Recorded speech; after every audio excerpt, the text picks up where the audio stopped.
¿Saben una cosa? Churchill decía que las estadísticas son como las bikinis que usan las mujeres en la playa. Tapan o muestran muchas cosas, pero tapan lo más importante.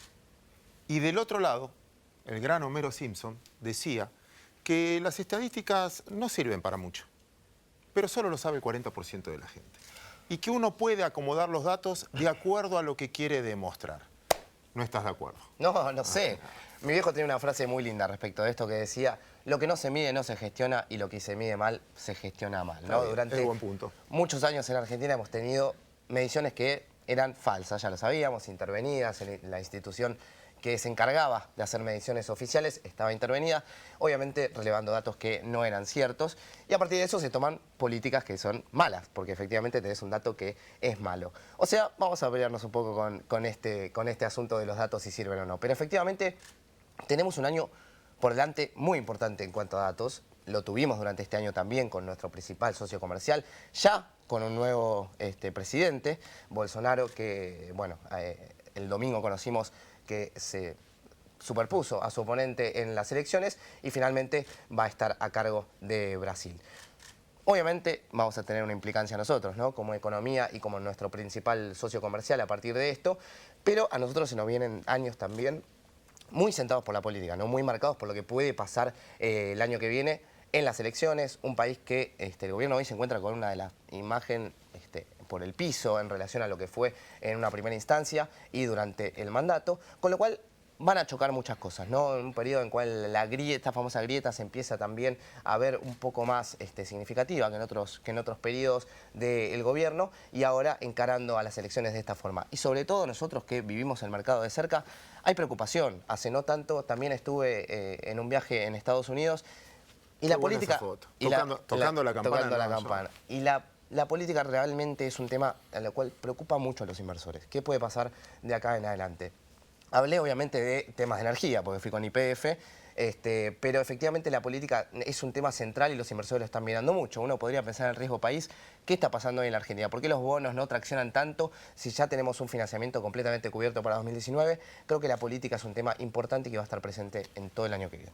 Pero me separo un poquito. Ahí está. Acá vamos a discutir. Bien. Un poco, y lo vamos a atentar también a nuestro invitado para tratar de armar un poquito de polémica, hasta diría generacional. No de pensamiento, sino generacional. Las estadísticas obviamente son muy importantes. El tema es si te sirve mucho aferrarte a ellas para tomar decisiones futuras. Si la estadística no me mide lo que pasó.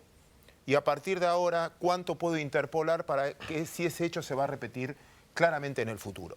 Cuando te decía generacional, dé una vuelta por el mundo. Trump, Bolsonaro, Italia, España se llevaron puesto un presidente en 10 días, Rajoy, por un acto de corrupción. Perú, los 3 últimos presidentes, también juzgados por corrupción. Me parece que en mi generación el roban pero hace existía, en tu generación no se lo banca. Que no tiene que ver con algo ideológico, porque cuando preguntás, no es que votaron a favor de, no quiero más ciertas cosas. Y si vos dividís los votos desde el lado político, y te digo también del lado mercado, mi generación piensa distinto a la tuya. Y finalmente los que mueven los mercados es más tu generación que mi generación, por cantidad, etcétera. Quizás no sé si por poder económico, pero en cantidad de votos se ve. Y es cómo te representa a vos hoy un candidato. Bolsonaro no fue a la tele. Quizás por el cuchillazo. Y evitó debates un montón. Ejemplo. Y se comunicó por una red social, no sé si a favor o en contra.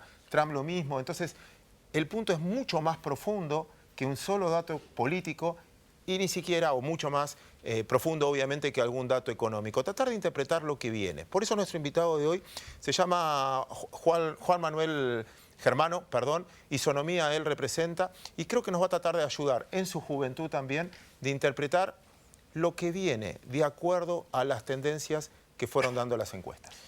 Obviamente vamos a tener AgroTips también con Darío Guardado en un ratito nomás, pero pueden comunicarse con nosotros en todas nuestras redes. Equipo Bulat nos encuentran allí en Twitter, en Facebook y en Instagram. Pueden volver a ver todos nuestros programas en YouTube, El Inversor Oficial. También escribirnos equipo.bulat@gmail.com y por último leernos en www.elpuntodeequilibrio.com. Empezamos a trabajar.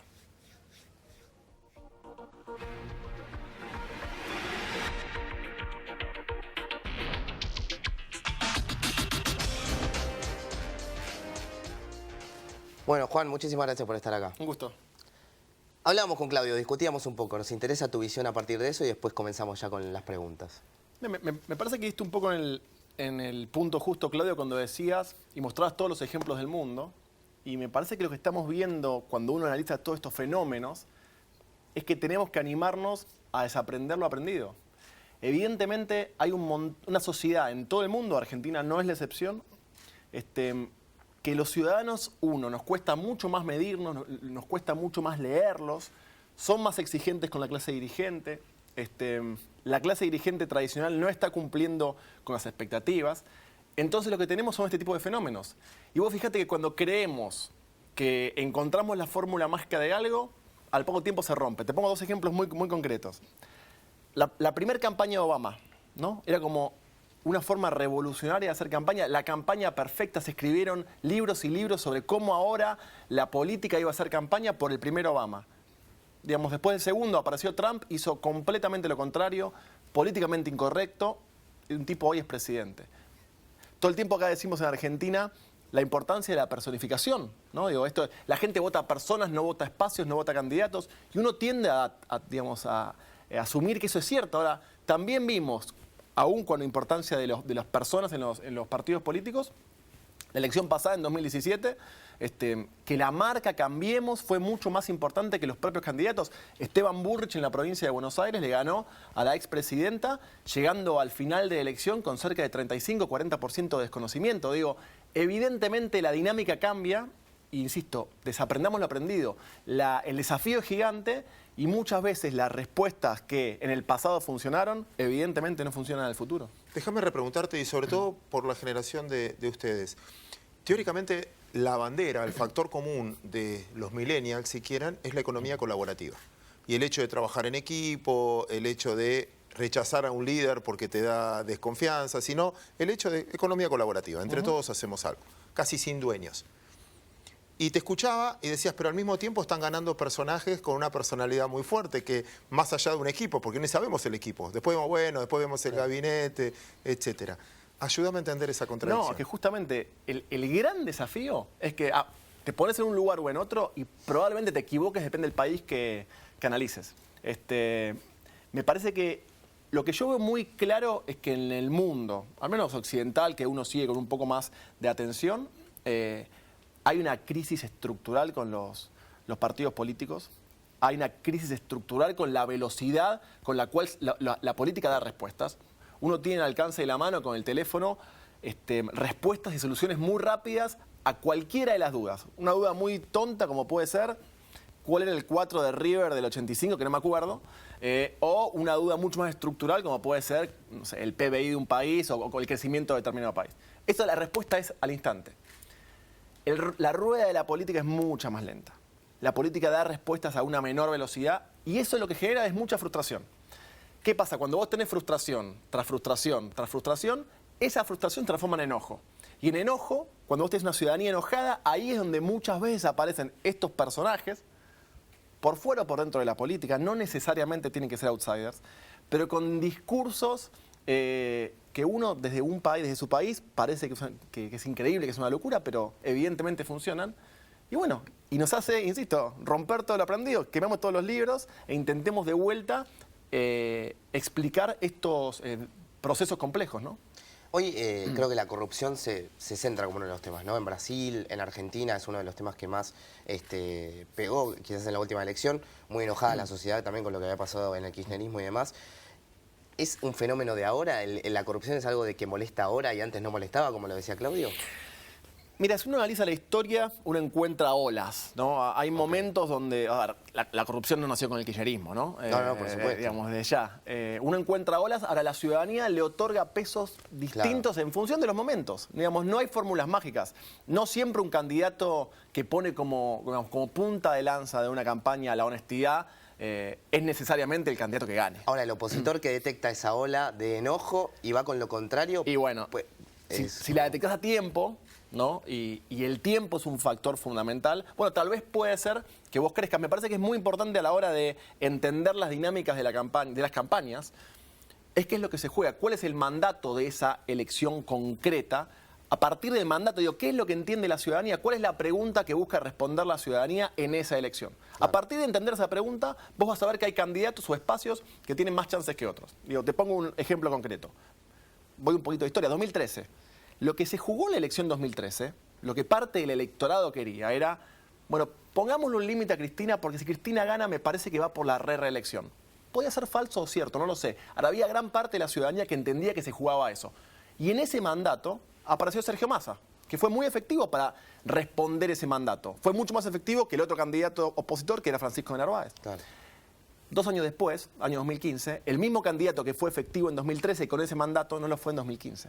Digo, ahí es donde la dinámica política y la multiplicidad de cuestiones que van ocurriendo en un día a día hace que sea muy difícil predecir un resultado electoral. ¿Cómo es hoy? Te escuchaba en eso de instalar ciertas decisiones, ¿no? Por ejemplo, esto de que van por todo y hay que frenarlo, etcétera. ¿Es una imposición que hacen los que interpretan la realidad, los analistas, los medios, nosotros en economía, o nosotros decimos lo que la sociedad quiere escuchar? O sea, ¿lo escuchás de la gente porque tuitea, porque habla, o vos marcás agenda y el resto dice, no, hay que hacer esto porque es verdad? Mira, Manolo Moria Araujo decía que la opinión pública se creaba en un café, mirando la tele, hablando con amigos, con algún referente que entiendas. Creo que la ciudadanía, las dinámicas no son teledirigidas. Digo, Cristina ganó en 2011 con el 54% de los votos y la verdad que tenía a un multimedio con la fuerza de Clarín básicamente en contra y ganó. Trump ganó en Estados Unidos con un montón de medios en contra. Entonces, creo que la ciudadanía más que nunca es absolutamente independiente.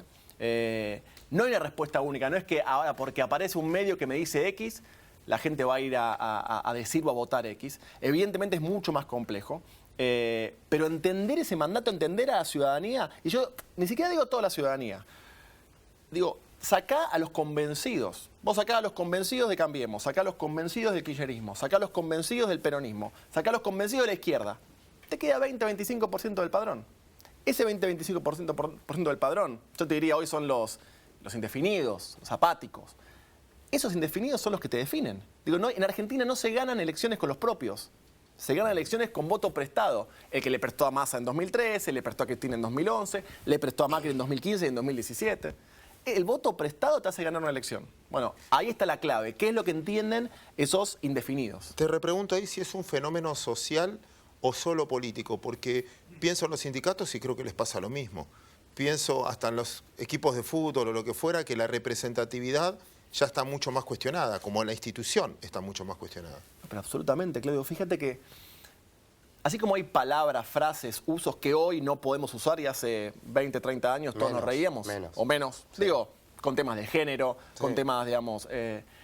la verdad que hay modos, palabras que se siguen usando, por ejemplo, el sindicalismo, que no representan a gran parte de la ciudadanía. Ahí es un desafío gigante de reinventarse. Digamos, si los sindicatos, la iglesia, los políticos no terminan de entender estos nuevos lenguajes, estas nuevas formas, la verdad es que se quedan afuera. Entonces siguen usando fórmulas que en el pasado querían decir algo, pero hoy ya no.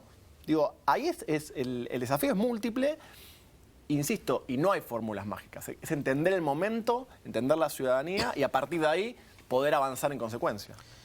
Juan, sé que trabajas con varias pymes que te consultan, gente que está, digamos, haciendo industria, haciendo un montón de proyectos que tienen que ver con inversión de capital propio. ¿Qué es lo que les preocupa de acá en adelante? Y también cómo ven la gestión de Macri, si la siguen eligiendo o no, porque si uno ve para atrás dice, bueno, la inflación está más alta, digo, después podemos ir al hecho específico de por qué y demás, pero la inflación está más alta, la carga tributaria del año 2019 va a ser mayor por retenciones y demás. ¿Se termina rescatando? ¿Se sigue aguantando? ¿Cómo ves la situación ahí? Mira, la dinámica, la estructura electoral argentina no ha sufrido muchas modificaciones del 2017 a la fecha. Digo, Cambiemos sigue con su núcleo duro. Digo, ese núcleo duro que lo sigue eligiendo con el dólar a 40 o el dólar a 30 o a 20. El kirchnerismo sigue con su núcleo duro, que lo sigue eligiendo con o sin cuadernos.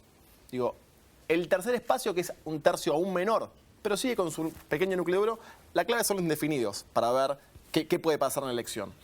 ¿Qué es lo que le pasa a Cambiemos o a Macri en particular? Es que hay cierta frustración ¿no? con el rumbo de cómo va la economía. La verdad que la Argentina, usted lo sabe mejor que yo, a todos nos molesta la inflación, pero la verdad que somos una sociedad que venimos conviviendo con inflación desde hace mucho tiempo. Sí. Esta dinámica de los años pares, la inflación sube, en los años impares la inflación baja. Digo, venimos teniendo una dinámica bastante constante. Me parece que hay una clave para entender el desempeño electoral del gobierno el año que viene, que tiene que ver con el desempleo. Digo, el desempleo sí es una variable que mueve votos automáticamente, okay, ¿no? Yo siempre digo lo mismo. La principal preocupación de los argentinos pivotea economía e inseguridad. La inseguridad tiene poco impacto electoral, porque la responsabilidad es múltiple. Digo, cuando uno vive un hecho de inseguridad, uno insulta al presidente, al gobernador, al intendente, a la policía, a los jueces que dejan libres a los ladrones, a la desigualdad social, a los legisladores que hacen malas leyes. La responsabilidad es múltiple.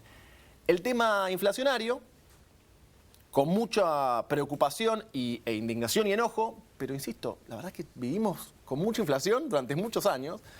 Creo que la llave se llama el desempleo. El desempleo, la tasa de desempleo no fue una variable que se ha movido demasiado en los últimos años. Ahí me parece que debe estar el foco para entender el año 2019. ¿Cómo juega el tema de las expectativas? Porque, por ejemplo, en el 2015...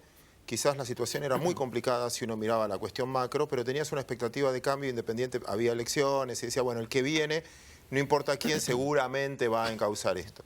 Y ahora tenés la sensación contraria, o sea, son los mismos candidatos, están los mismos que o causaron el problema, lo que no supieron resolverlo, o lo que fuera son los candidatos. ¿Cómo juega finalmente eso? Mira, es muy interesante porque durante 2 años y medio...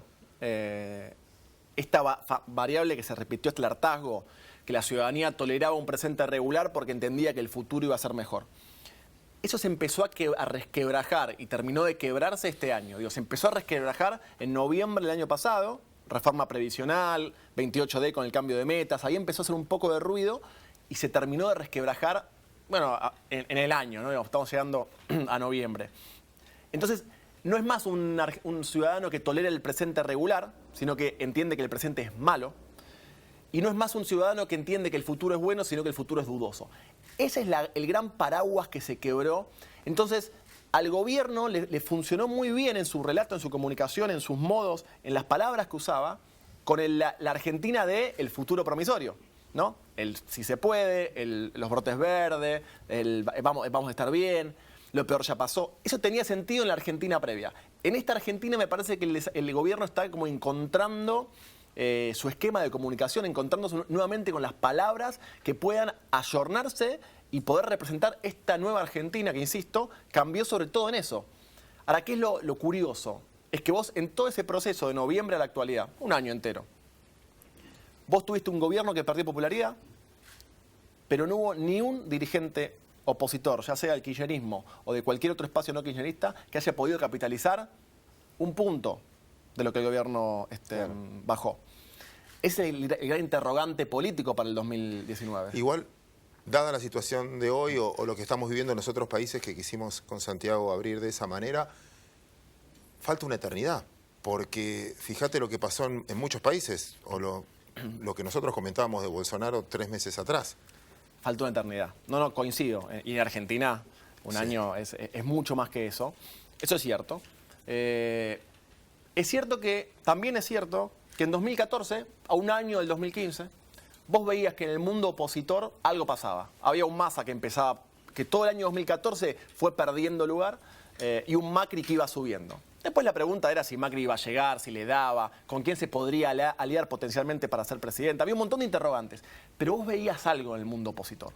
Vos hoy, en 2018, a un año del 2019, en octubre, noviembre, vos no ves nada en ese mundo opositor. Vos ves que hay una base del kirchnerismo muy clara, muy sólida, muy dura, un tercer espacio que tendría sentido, pero la verdad que no termina de encontrar todavía sus modos, sus relatos, sus formas para convencer.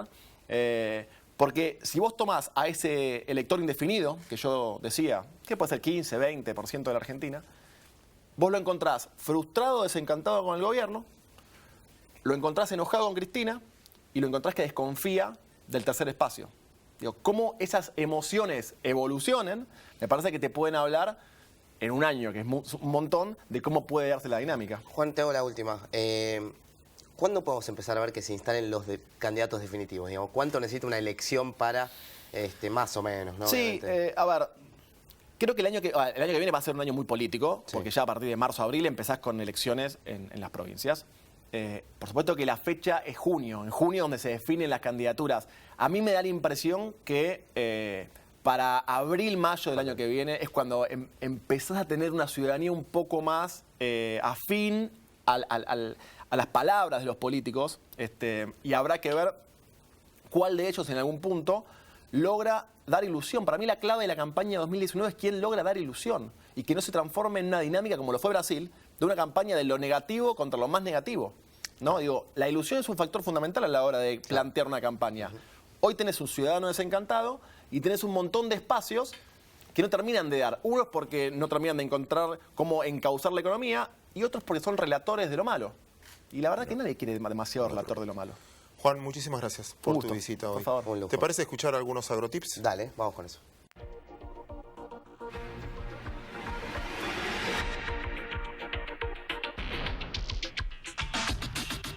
Comenzamos AgroTips en Inversor, hoy hablando del potencial que tiene la producción porcina en nuestro país. Pese a la crisis que atraviesan este año 2018 por la suba de costos muy fuerte, claro, y también por la devaluación que ha tenido el peso, sin embargo sigue siendo un sector con gran potencialidad y además que viene mostrando un crecimiento en los últimos años.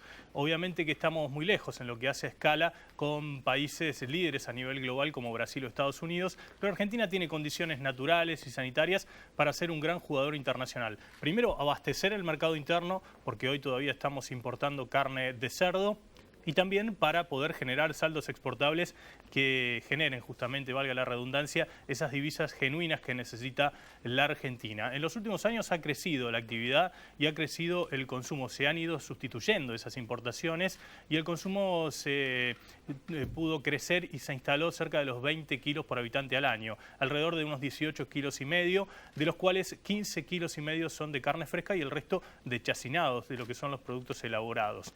Hay que decir que el maíz es el 60% del costo de la producción porcina en la Argentina y cerca de todas las zonas donde se nuclea principalmente la actividad. Estamos hablando de que el 80% se nuclea en lo que es la principal zona productiva del país, Buenos Aires, Córdoba, Santa Fe y Entre Ríos. Allí están las 250 empresas o establecimientos porcinos que generan cada año cerca de 600.000 toneladas de cerdo. ¿Por qué? Y bueno, porque ahí está la mayor parte de producción de maíz de la Argentina y también las principales plantas de elaboradoras de balanceados. Argentina hoy tiene una balanza deficitaria en lo que hace al comercio de carne. Se importa, o este año se va a importar, por 100 millones de dólares y se va a exportar apenas por 20 millones, lo cual muestra que todavía estamos muy lejos de los principales jugadores. Para finalizar les dejo un agrotips. Cuando vayan al supermercado y compren bondiola de origen extranjero, que puede ser de Dinamarca o de Brasil, tengan cuidado porque se vende como carne fresca, pero esa bondiola ya fue congelada y descongelada por el supermercado. Entonces uno la lleva a su casa y la vuelve a congelar. Y ahí está el riesgo. Se pierde la cadena de frío, ya se perdió una vez que se descongeló y está el riesgo para la salud humana. Tengan en cuenta este dato. Hacemos una breve pausa y enseguida volvemos con el inversor. Nueva línea High-Tech. Nuevo diseño global premiado. Transmisión PowerShift 16+16. Motor Alco Power de 115, 125 y 135 caballos. 105 litros por minuto de caudal hidráulico. Piloto automático y telemetría. Nueva generación de tractores Valtra. Evolución sin límites. Valtra, tu máquina de trabajo.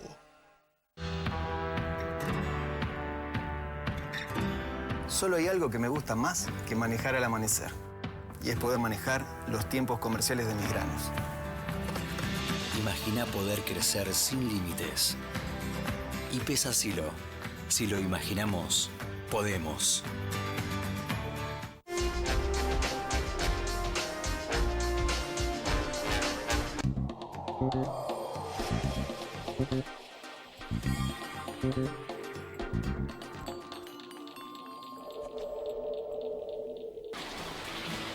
¿Qué es crecer para vos?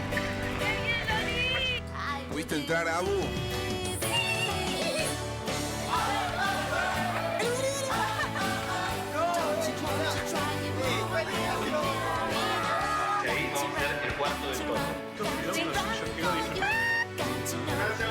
Para cada uno, crecer es algo distinto. Lo importante es tener quien te acompañe. Me parece que hice un video. Banco Ciudad. Te quiere ver crecer.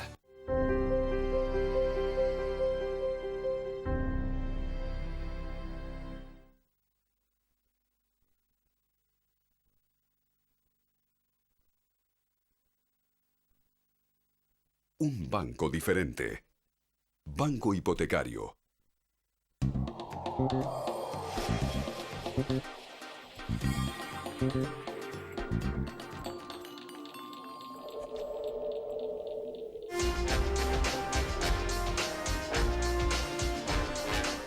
Lindo programa, Claudio, la verdad. Entendiendo un Siempre poco me las decís lo mismo estadísticas. igual. Bueno, pero fue lindo. Esto es verdad. Entendiendo un poco las estadísticas de una mirada joven, ¿no? De una mirada, es rescatado también. Porque muchas veces hablamos, ¿no? Con gente que viene, yo esta ya la viví, ¿no? Sí. Es como un poco el componente ese que ahora nos permitimos estudiar fenómenos también que están pasando, no solamente en Argentina, sino también en el mundo, con alguien que está en el día a día con estos datos. Mira, te voy a robar un minuto, porque me acordé mientras que me decías una gran frase de Santiago Kovadlov, que es que va más a tu generación. ¿Vos cómo tomás las decisiones? ¿Por qué explicás el presente? Si es por lo que viviste antes que explicás el presente, que no es muy divertido, o tu presente está en función de lo que vos esperás de cara al futuro. Claro. Entonces, vos decís, no, voy a estudiar tal cosa, voy a hacer tal cosa, por lo que querés en el futuro. Y no que el presente sea el resultado solo de lo que viviste en el pasado. Y a veces en Argentina tenemos exceso de pasado. Totalmente. Bueno, un año que vamos a seguir analizando la política, ¿no? Interesante e importante sobre todo para inversores y para consumidores, para todos lo que tratamos en este programa. Pero antes nos puede escuchar por radio, vamos a estar en Millennium 106.7 todos los martes de 21 a 22 horas, El Inversor Bolsero con Martín Botier y Neri Persichini. ¿Sabes qué? Escribí esta vez en el punto de equilibrio.com hablando precisamente esto de estadísticas. Y si nos quiere ver, nos puede ver por aquí, por Metro, el próximo Sábado a las 14 horas en esto que es El Inversor.